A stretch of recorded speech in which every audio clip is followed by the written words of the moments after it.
Madame, Monsieur, bonsoir. Merci d'être fidèle à Métropole à l'heure de Métro News. Bienvenue dans cette nouvelle édition de ce journal. À la une, le Premier ministre Alex Didier-Fils-Aimé a rencontré le secrétaire d'État américain Marco Rubio en marge de la 50e réunion des chefs de gouvernement de la CARICOM. Selon la primature, les discussions ont porté sur le pacte pour la stabilité nationale, la situation sécuritaire et le renforcement de la coopération bilatérale. Le secrétaire général de l'Organisation des États américains, OEA, Albert Hamdin, a déclaré prendre acte du pacte national pour la stabilité et l'organisation des élections. L'organisation encourage les acteurs haïtiens à poursuivre le dialogue en faveur de la sécurité et du processus électoral. Également à la une, la fondation Zanmi Timoun s'inquiète des rapatriements non accompagnés d'enfants en provenance de la République dominicaine. En 2025, plus de 1543 mineurs ont été accueillis et accompagnés avant leur réinsertion familiale.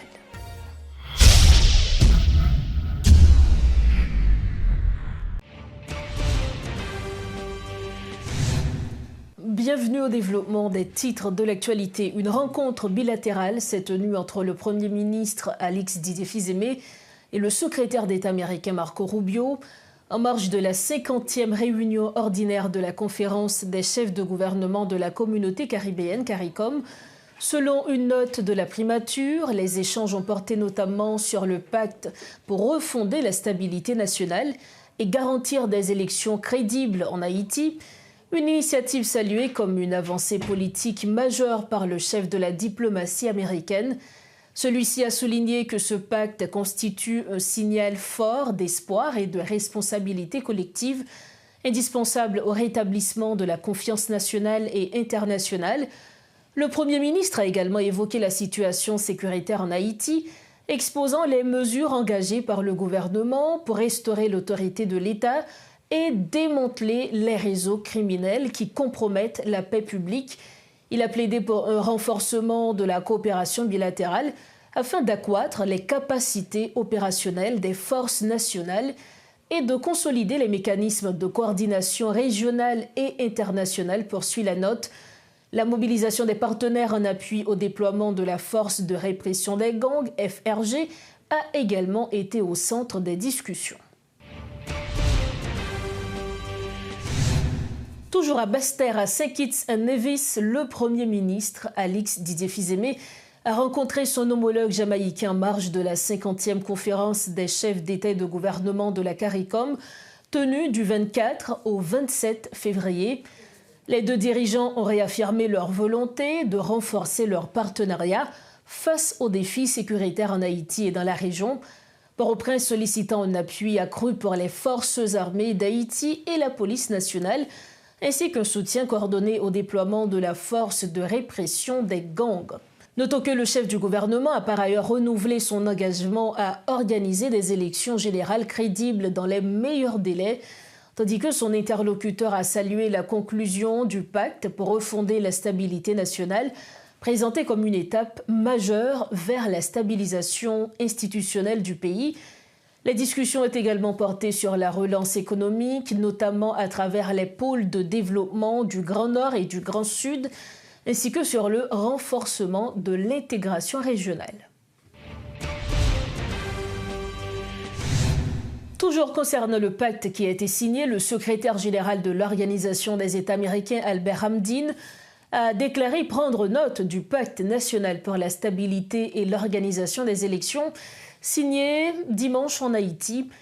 L'OEA indique continuer d'encourager l'ensemble des parties prenantes haïtiennes à rechercher un consensus guidé par l'avenir et le bien-être du pays et de sa population.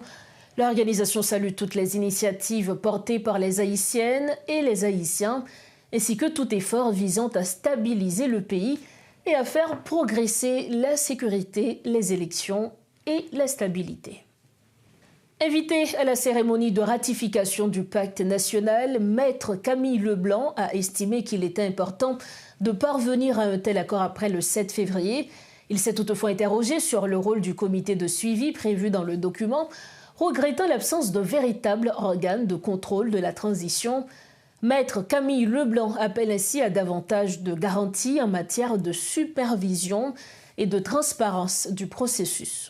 En tant que responsable politique, je ne suis pas membre aucun parti politique. Ça fait longtemps que je suis membre parti politique. Donc, mais en tant qu'ancien ministre, en tant que juriste, le Premier ministre m'avait invité et on était répondu présent parce que moi-même, j'étais d'accord pour que il y ait un accord qui signe avec les partis politiques, les membres de la société civile, y compris les classes d'affaires qui ont même concerné par ça que le fait là. Donc, c'était extrêmement important pour arriver à ça. Moi, je pensais qu'après le 7 février, ça a été une quinzaine de jours maximum pour effectivement aboutir à ça.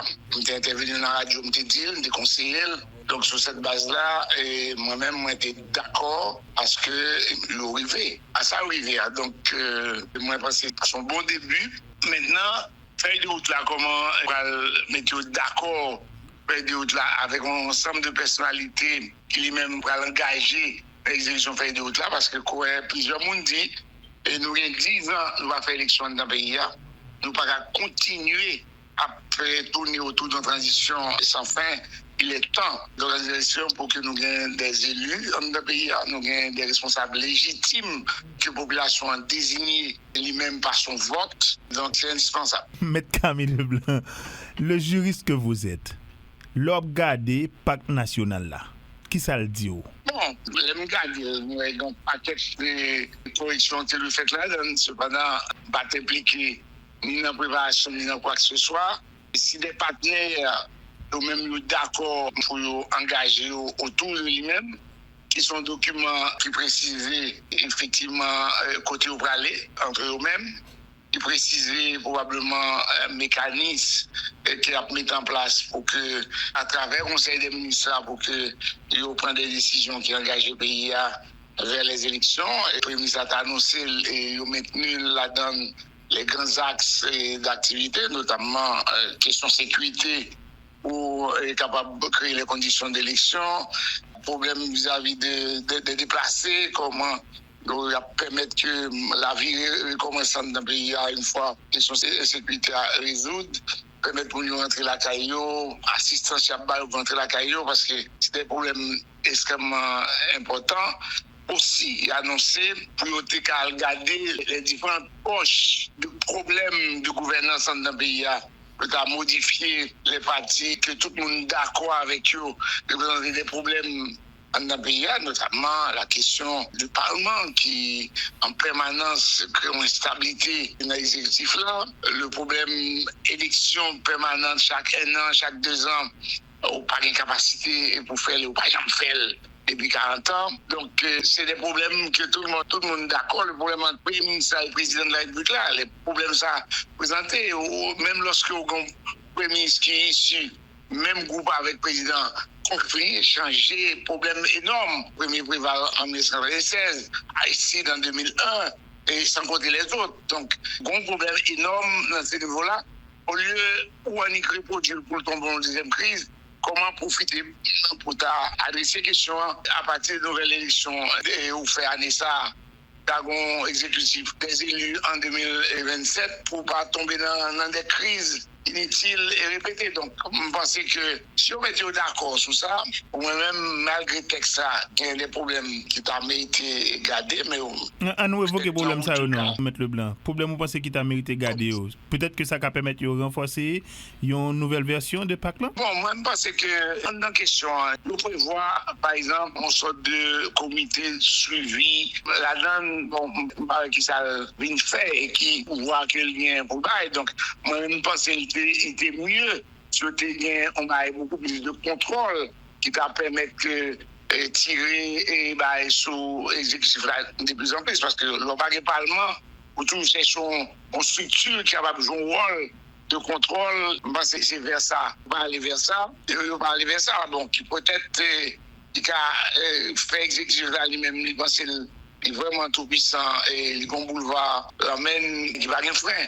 Donc, moi-même, je pense que sur ce point-là, le tas doué, chemin faisant, garder qui meilleure approche que tu as de gain.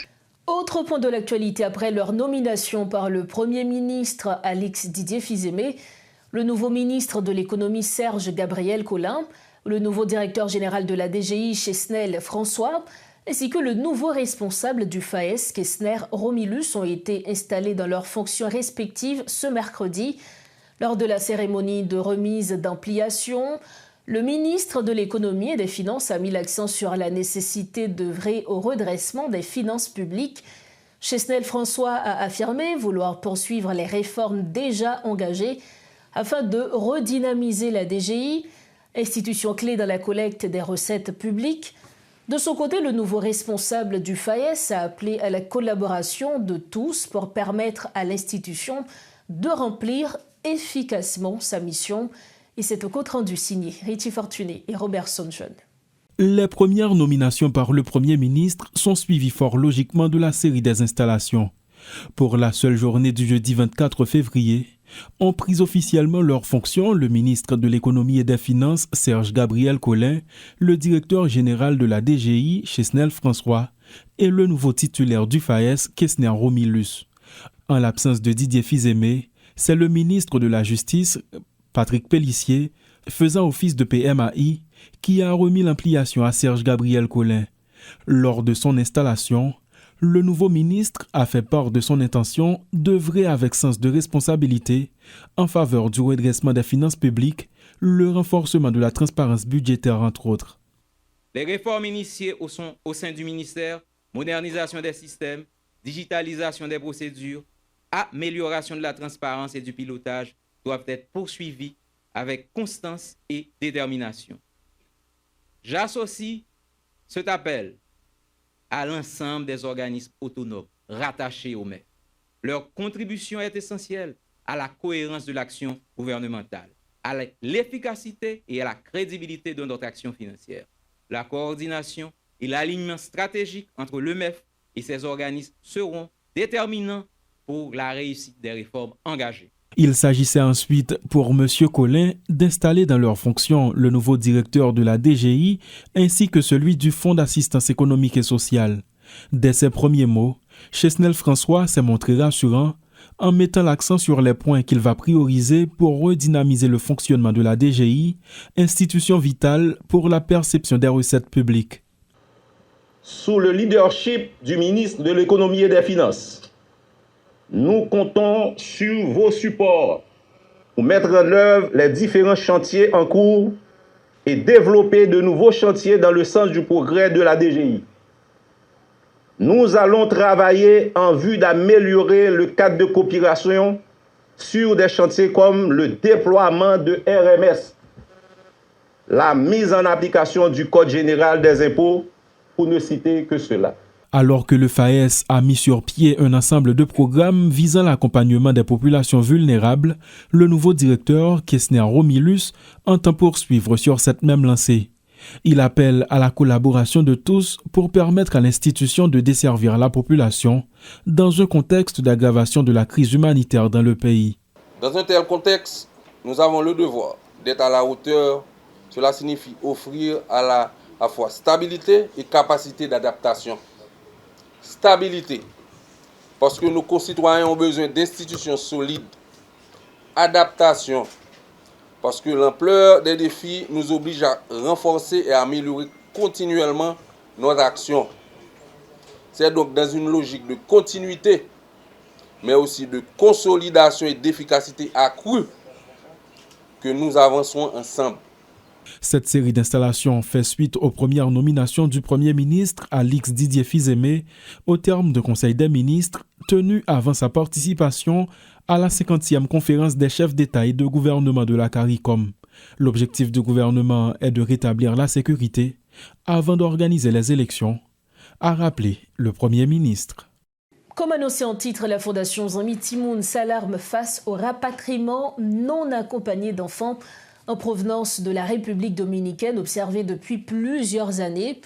Selon un bilan présenté ce mercredi 25 février, plus de 1543 enfants recueillis à la frontière, dont 386 filles ont bénéficié de l'assistance de la Fondation au cours de l'année 2025. D'après cette organisation de défense des droits de l'enfant, Ces adolescents, âgés pour la plupart de 15 à 17 ans, ont été réinsérés au sein de leurs familles respectives après leur prise en charge au centre de transit de Belader.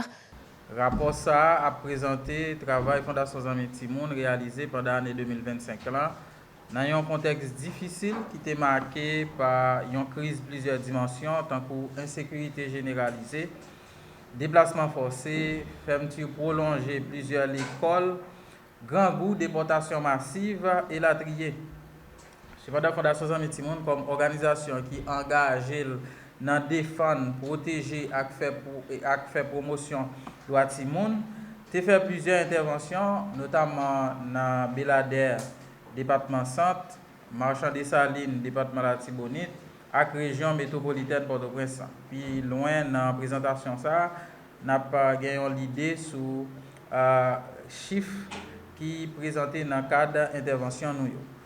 Pour rédiger le rapport, la Fondation Zami Timoun a priorisé une méthode participative et rigoureuse qui est allée dans le sens pour rendre compte sur l'action menée pendant l'année 2025.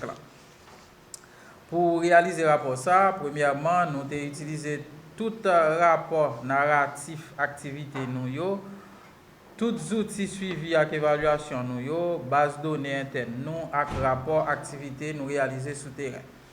Deuxièmement, nous avons croisé information pour nous assurer fiabilité. Et troisièmement, nous analyser la structure information et puis présenter dans un langage clair. Différentes actions nous été faites dans un contexte de grands défis côté droit fondamental Timoun, tant que droit pour survivre, développer, joindre protection, gagner une identité et la trier, fouler en bas pied. Situation tête chargée ça, a gros conséquences humanitaires et sociales sur plusieurs milliers de Timoun dans le pays. Pour refermer la page nationale de Métro News, la Fondation Digicel, en partenariat avec Bange, a lancé officiellement la 5e édition du Dev Expo Challenge 2026, placée sous le thème de l'intelligence artificielle au service de l'impact social. Cette initiative vise à répondre aux défis sociaux en Haïti à travers la création de solutions technologiques locales basées sur l'IA. L'activité se déroulera dans les 10 départements du pays ainsi qu'en ligne. Ce partenariat illustre la volonté des deux institutions de promouvoir l'engagement des acteurs du secteur technologique dans la recherche de solutions innovantes. L'objectif est de démontrer comment les outils technologiques, notamment l'intelligence artificielle, peuvent contribuer à améliorer les conditions de vie des populations en apportant des réponses concrètes aux défis auxquels elles font face, a expliqué la directrice Sofia Stransky. Nous arrivons au terme de cette édition de Métro News. Le rappel des principaux titres qui ont été développés ce soir. Le Premier ministre Alix Didier-Fils-Aimé a rencontré le secrétaire d'État américain Marco Rubio en marge de la 50e réunion des chefs de gouvernement de la CARICOM. Selon la primature, les discussions ont porté sur le pacte pour la stabilité nationale, la situation sécuritaire et le renforcement de la coopération bilatérale. Le secrétaire général de l'Organisation des États américains, Albert Hamdin, a déclaré prendre acte du pacte national pour la stabilité et l'organisation des élections. L'organisation encourage les acteurs haïtiens à poursuivre le dialogue en faveur de la sécurité et du processus électoral. Et puis la Fondation Zami Timoun s'inquiète des rapatriements non accompagnés d'enfants en provenance de la République dominicaine. En 2025, plus de 1543 mineurs ont été accompagnés avant leur réinsertion familiale. Voilà ce qui referme cette édition de Métro News. Merci de l'avoir suivi. Merci surtout pour la confiance que vous nous accordez. On se retrouve demain soir, toujours sur Télémétropole. Bonsoir.